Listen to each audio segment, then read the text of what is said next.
Blazer Wanda. Yes, alo. Alo?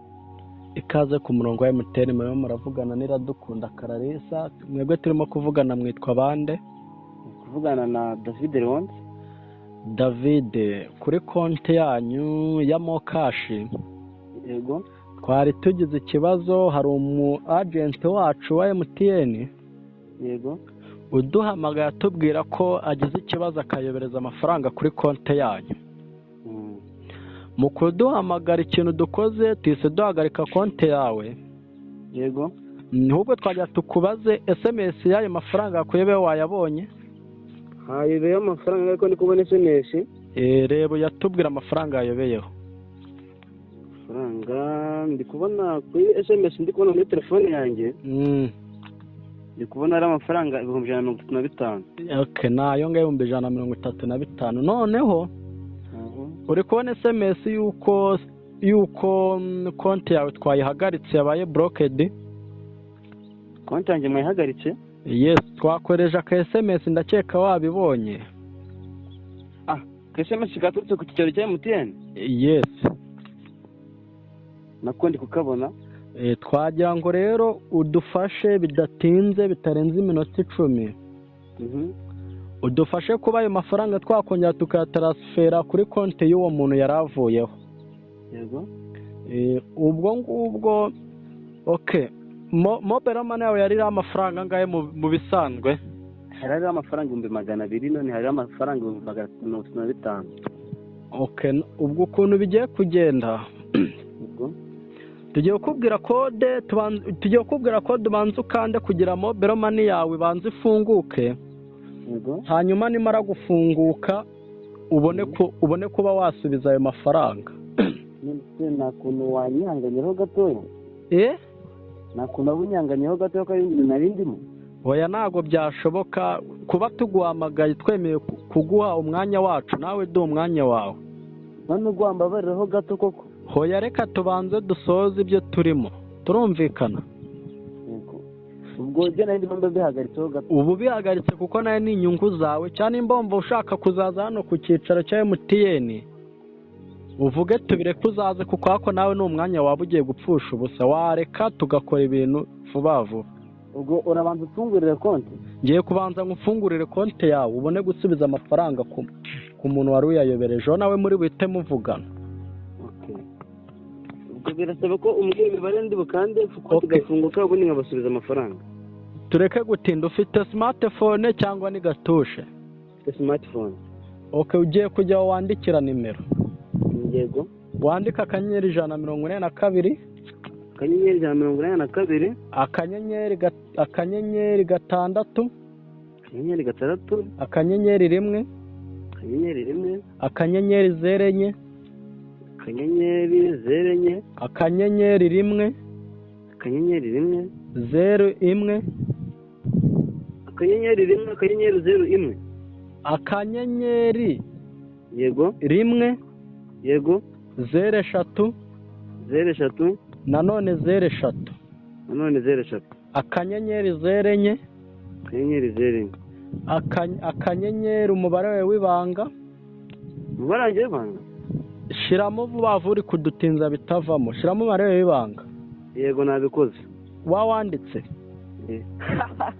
Akoro biratu ibintu mbonye nibyo.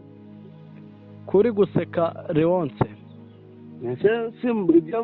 Yishyizemo umubare w'ibanga cyo wemeza? Wemeje. Nemeje ibintu mbonye se? Ibyo mumbwiye? Yes. Kumona bitandukanye?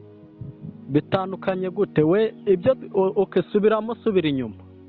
Yego. Akanyenyeri 142. Yego. Akanyenyeri gatandatu. Yego. Akanyenyeri zerenye. Yego. Akanyenyeri rimwe. Yego. Zeru eshatu nanone. Yego. Akanyenyeri. Yego. zerenye akanyenyeri umubare wawe w'ibanga. Yego. Uhita ushyiraho urwego, nurangiza uhite wemeza, uhita utubwira aga SMS bakoherereje, nurangiza uhita ugafotora turakubwira nimero ukoherezaho. Yego. Bakubwiye ngo iki? aka SMS nakabonye. bakubwiye ngo iki? Ubwo umubare w'ibanga bagiye kubanza bafungure konti yanjye. Iyo ni konti yawe turi gufungura kugira ngo nyiri kukuyoberezaho amafaranga muhite muvugana uyamusubize bikoroheye. Yego konti aka SMS nakabonye, ubwo konti igiye gufunguka. Bakubwiye ngo iki? Tubwire ukuntu bakubwiye. Barambwiye uti yego ku bw'amafaranga yari yayoberejwe kuri konti yawe, nahite abasha gusubiza ako kanya umubare wabaye uhagaritswe by'agateganyo. Noneho ko numva urimo uradukinisha, mbwira ibintu bakubwiye. bambwiye ko umubare wanjye nyuma y'umunota umwe arabufungura busubiye ku murongo. Barabikubwiye? Yego. Babikubwiye mu Kinyarwanda? Yego. Ibyo ndi kukubwira uri kubikanda cyangwa ntabyo uri gukanda? Ibyo wambwiye nabikanze ndabyemeza. Agashami kandi nakohereza kuri WhatsApp. Na nimero ziri kuri WhatsApp? Na nimero ziri kuri WhatsApp? Rero yego. turi gufasha abakiriya b'ibigoryi turabibabwira. Nawe ndi kumva uri umukiriya w'ikigoryi. Uri kubona uko ngana uko nguko ndi ikigoryi? Oya uri ikigoryi. None si ibyo nkubwira nimba utari kubikora uri kumva urifata ukabwira umuntu ngo ni ikigoryi ari wowe ukirishe? Uri gukina n'abandi? Ari njye nawe ndi ikigoryi, yanjye namwe muyobya amafaranga. Ubwo amafaranga ntabwo yasubiza? Narayo muhaye wangegeraho. Bune se kuri konti wayabonyeho? Kuri konti yanjye twangegeraho ko nakuye ko nayabonye kugira ngo nzi ibigambo gikomeza kuvuga ubundi koko nayabonye. Ibyigize byesikoro ngo amafaranga yajya n'urutwe rubi. Kabonwe rubi? Nawe kabonwe na Bosiko. Wangegeraho. Umva se? Ubu wumva gushaka kuntuburira. Ariko hari habuze gato ngo yame. Hari n'ubundi byari birangiye wangegeraga ko ari uko wisubeye nyuma ngo bari kukubwira ngo n'ibyaye bike n'ibiki. Wowe se wari uyafiteho? Nari nyafiteho, ubu ni wari uyatwaye. Habaye ibisambo kuva ryari? Oya ntabwo ari ukuvuga kuva ryari, twabitangiye kera.